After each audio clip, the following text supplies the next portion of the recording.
Kasih Mas Dadi. Assalamualaikum warahmatullahi wabarakatuh. Waalaikumsalam Waalaikumsalam warahmatullahi wabarakatuh. warahmatullahi wabarakatuh.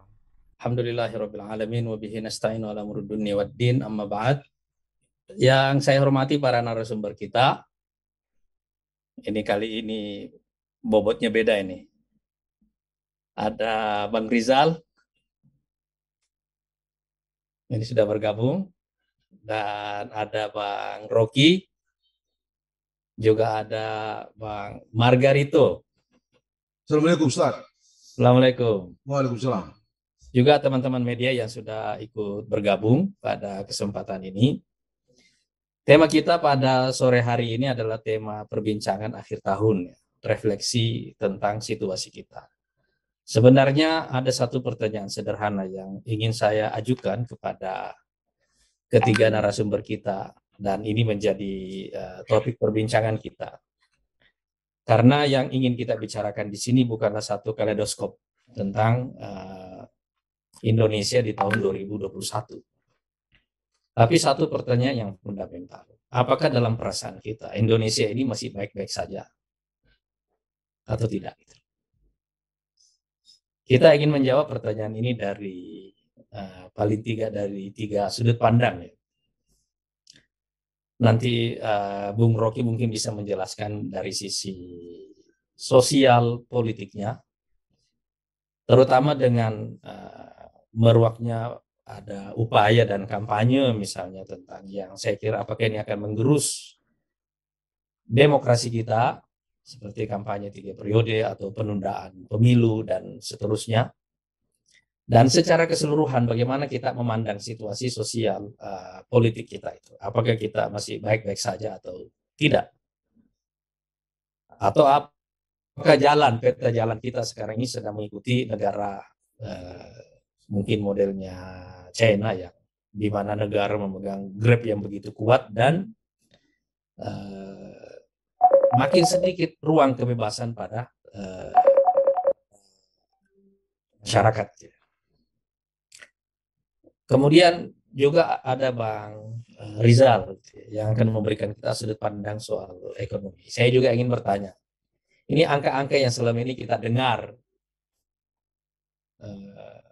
tentang ekonomi kita ini, apakah itu menggambarkan kenyataan yang sebenarnya atau tidak? Saya berkesempatan dalam 2-3 bulan terakhir ini keliling ke daerah dan merasakan betapa getirnya kehidupan masyarakat di bawah ya. Bertemu dengan pengusaha UMKM yang kecil-kecil semuanya. Tapi begitu kita membaca angka-angka, ini angka-angka makro ini tidak seperti yang kita lihat di lapangan itu ya. Nah, bagaimana kita memaknai, membaca krisis kita saat ini dalam perspektif itu tadi. Begitu juga kita meminta Bang Margarito ini memberikan penjelasan tentang situasi hukum kita secara keseluruhan. Tahun ini pasti banyak masalah yang kita sedang hadapi. Ada banyak perdebatan ketatanegaraan juga yang kita rasakan selama tahun ini. Tapi salah satu fenomena yang paling menarik diantaranya adalah mengapa gugatan zero threshold untuk presiden itu, walaupun berkali-kali gagal, tapi tidak pernah berhenti, gugatannya muncul terus. Ini apa maknanya bagi ketatanegaraan kita itu? Begitu juga ini ada persoalan Undang-Undang Ciptaker ya. Ya kemarin apakah keputusan MK itu merupakan satu disrupsi kepada undang-undang ini atau apa? Nah kira-kira secara keseluruhan pertanyaan ini sebenarnya kita bawa ke dalam satu simpul dari pertanyaan yang fundamental. Kita sedang menghadapi satu krisis dan tidak satu pun di antara kita mengerti, yang mengetahui atau bisa memprediksi kapan krisis ini akan berhasil. Dalam 2 tahun terakhir ini kita melihat bagaimana kita tersiap-siap menghadapi itu semuanya. Saya kira mungkin untuk COVID, peak yang kita hadapi pada bulan Juni-Juli yang lalu. Tapi secara keseluruhan, misalnya, apakah kita sebagai bangsa, sekali lagi, ini masih baik-baik saja atau tidak? Kira-kira pertanyaan fundamental ini yang saya ingin jadikan sebagai pengantar diskusi kita pada sore hari ini. Dan kali ini diskusi kita pasti berbeda dengan diskusi-diskusi sebelumnya. Ini karena yang kita hadirkan semuanya adalah narasumber kelas berat. Saya ingin mengucapkan terima kasih atas kesediaan mereka untuk hadir, Bung Rocky, Bang Rizal, dan Bang Margarito. Buat teman-teman media, selamat menikmati, dan teman-teman yang sahabat Gelora yang mengikuti acara ini dari YouTube ataupun dari Facebook, selamat menikmati. Assalamualaikum warahmatullahi wabarakatuh. Saya ingin menyebut tahun 2022 nanti sebagai tahun perubahan besar. Dan alasannya yang tadi dijelaskan oleh ketiga narasumber kita. Ketimpangan ekonomi, pembusukan demokrasi, dan hukum yang berpihak kepada oligarki. Ini semua adalah benih dari satu ledakan sosial yang bisa terjadi setiap waktu. Walaupun terus-menerus ditutupi dengan angka-angka makro yang tampak menggembirakan, tapi sebenarnya angka makro ini dikelola sedemikian rupa karena biasanya orang di bawah, terutama kalau angka-angka ekonomi ya, Bang Rizal ya, orang di bawah kan tidak terlalu mengerti. Sehingga orang gampang ditipu dengan angka-angka makro itu. Tapi pada akhirnya ekonomi adalah bukan tentang angka-angka itu, tetapi apa yang kita rasakan dalam hidup sehari-hari. Dan yang dirasakan orang di bawah sana sehari-hari memang adalah kesulitan yang nyata. Beban hidup yang semakin berat. Tapi juga pada waktu yang sama ada ketakutan. Dan ini yang membuat orang merasa seperti tidak tahu bagaimana harus bergerak.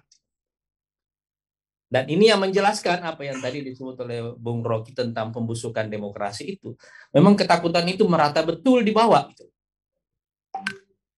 Orang merasa bahwa ada kesulitan hidup, ada beban hidup, ada himpitan hidup yang makin berat, tapi pada waktu yang sama juga ada ketakutan untuk memberontak, untuk menyatakan apa situasi mereka secara apa adanya. Tapi saya juga mengerti bahwa satu perubahan besar mesti dimulai dari satu titik. Namanya politik. Karena itu kita akan memulai dari satu ide yang insya Allah sekarang sedang kita siapkan akademik papernya untuk melakukan perombakan besar-besaran dalam sistem politik kita. Akan ada 3 judicial review yang kami ajukan nanti ke MK menyangkut masalah threshold, 2 hal tentang threshold, baik untuk presiden maupun untuk parlemen. Saya setuju parliamentary threshold. Ya. Itu dan yang kedua, karena ini asasnya adalah karena begini, Pak. Kalau populasi dikurangin dengan DPT, artinya daftar peserta peserta tetap pemilu, DPT ya. Daftar pemilih tetap. Daftar pemilih tetap ini dikurangi, kemudian itu dikurangi lagi dengan partai yang tidak lolos, dikurangi lagi dengan suara tidak sah. Ya. Kemudian dikurangi lagi dengan partai yang tidak lolos parlemen, maka kira-kira 575 orang yang sekarang ini mengumpulkan total suara kurang dari 50%. Artinya tingkat representasinya sangat buruk sekali. Jadi terlalu banyak suara yang ikut pemilu tapi sangat sia-sia. Jadi memang ada persoalan yang fundamental dalam sistem demokrasi kita yang harus kita rombak secara besar-besaran.